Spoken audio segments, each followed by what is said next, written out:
What's going on, everybody? Joe Munoz, OneStepPrep.com. Hope you're doing well. Hope your family's doing well. Coming to you here from our relatively new studio. I hope if you're in Miami at some point, you drop by and say hello to us here, and maybe we record a video with you here while we're at it. Hey, look, I want to talk to you about something in type rating training, which is the elements, right? Some of the things that we see with pilots in the sim very frequently. And there's typically one of maybe 4 types of pilots. Maybe there's another video where I talked about this already, but it essentially goes a little something like this. You know, when we're flying jets, we have to not only fly the plane, but we also have the script. We have call-outs. We have procedures and profiles and what have you. But specifically here, I want to talk about the call-outs for a minute. So for example, on a single engine go-around on a 737, we're going to say go around, right? Set go around thrust flaps 1. Positive rate, gear up, 400 feet. We engage a lateral mode. A roll mode specifically could be heading select, could be LNAV. 1,000 feet, we accelerate, speed 210 typically, and then we begin the flap retraction. These are all call-outs. The positive rate, gear up, 400 feet, heading select, 1,000 feet, bug up, or speed 210. These are all call-outs.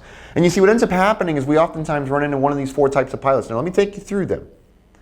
The first type of pilot can fly a great airplane, forgets all the call-outs, doesn't know the call-outs.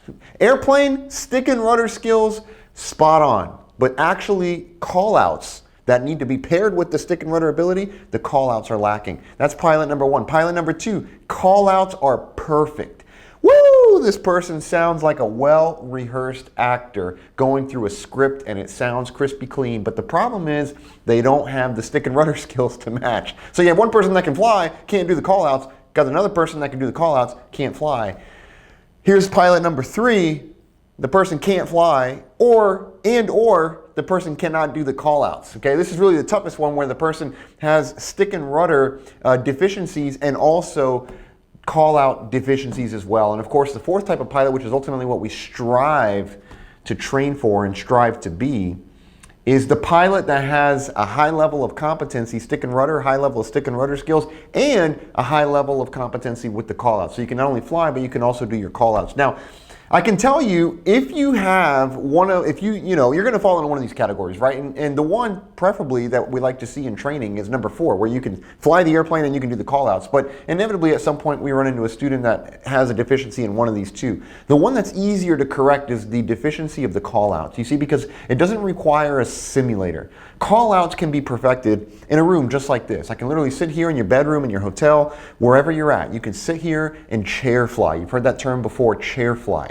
You can go through the procedures through the call-outs. I can literally sit here and mentally picture myself doing a go-around and saying, go around, set go around, thrust flaps 1, positive rate, gear up, 400 feet, heading select, 1,000 feet, speed 210 or bug up, whatever your company has you call. I can actually chair fly this scenario. But you see, one thing I want you to be aware of is that sometimes I tell my students, hey man, let's chair fly this thing, come back tomorrow or come back the next day for your next session and we're gonna see this improvement on your call-outs. And of course, you come back and you're like, yeah man, I studied, I'm ready to roll. And then when you sit in the sim, for some reason, right when that single engine go-around comes, all these perfect call-outs that you were calling out beautifully, you were singing, you sound like a bird. And all of a sudden, where'd they go? What happened to all your call-outs, man? They disappeared, they're gone.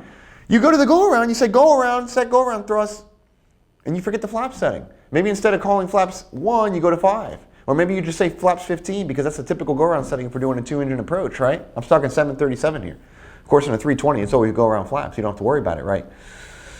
But the point is that, you see, when you're training call-outs, there's phases that you want to go through. And I talk about this in the Type Rating Playbook to Success, which you can grab at OneStepPrep.com. It's the number 1, not spelled out. It's the number one, OneStepPrep.com/playbook, where I talk about how you want to train your call-outs in various phases. I'm going to share them with you here. The first thing is, of course, just road memorization. You're going to go through them over and over and over and over and over again until it's literally second nature. You can basically recite them without even thinking about them. You can unconsciously recite call-outs, and this goes into the ladder of competence, levels of competence, the highest of which being unconscious competence. This is also a big discussion I go through in our in-person training events as well as my playbook. So you can unconsciously recite the call-outs, right? That's the first thing. Now the next thing is you can unconsciously recite them as long as you're not distracted, but the second you get distracted, now all of a sudden you get pulled back into having to consciously recite them. And this is what happens to folks in the sim. They say it perfectly while they're training in their home or in their hotel rooms, and when they show up to simulator training, they end up actually not being able to recite them as clean as they just did, for the simple reason that now they have a distraction, which happens to be fly the plane. So what I encourage you to do is first recite them with rote memorization, just over and over again with no distractions. And then we introduce a distraction. And a relatively cheap, cost-effective way for you to do this is grab a flat surface, much like this planner that I have, throw a marker on top of it, and just roll it back and forth and do your call-outs while you focus on rolling the marker. So this would very simply be in the case of a single-engine go-around 737. It's going to be go-around, set, go-around thrust, flaps 1, positive brake, gear up, 400 feet, heading select, 1,000 feet, bug up, or speed 210 as appropriate for your company. We're going to begin the flap retraction. Flaps are going to come up. Flaps up, no lights, level change, set max continuous thrust. I literally go back and forth with the marker while I'm doing the call outs. Why? Because this requires conscious effort and attention, which is a very cost-effective way of modeling flying the plane, diverting attention, right? Whilst I unconsciously do the call outs. And if you can do this, now at least we solve the call out piece. The challenge really becomes, at least from the instructor perspective, when we have a student that is a little bit struggling or deficient, more so in the part of the stick and rudder skills, because now that typically boils down to the scan, where usually I'll have the student actually get out of the level D or level C sim we're training in and actually maybe go to a desktop simulator if it happens to be an issue of scan. I don't think you need a level D sim to practice your scan. You can do that on a desktop sim, much like what I have on this desk here. But then there's solutions for that. So whether you're deficient here or there or perhaps in both, there's always a solution, and it's the job of the instructor to facilitate and guide you in that direction. All right. Look forward to putting out another video shortly here on YouTube, Facebook, Instagram, all our social media channels. If you're not following us, please go do so. We do very much appreciate your love and support, and we look forward to seeing you here in Miami at some point in the very near future.